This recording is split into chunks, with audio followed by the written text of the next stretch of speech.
For today's video mga idol no, naaday ko rin karon sa bukid mga idol. Tanaw ko sa akong pinugas nga kamad-an rice guys. Mo ni siya resulta guys. Oh. Adlaw guys, mo ni tirada sa tong Humayros bukid guys. May isa ka buwan na ni siya karon guys kay 16 kung nagpugas ani sa November. 16 pud karon mo ni resulta niya guys. Sa kabuwan nga na siya katag-as guys.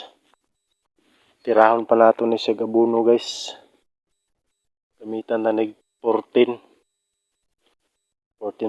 guys. Paingon na siya dito sa ubos guys.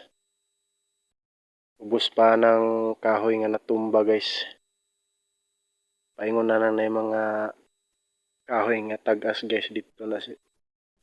Kinaubsan guys. Ano siya ay sa kabuwan. Purma niya.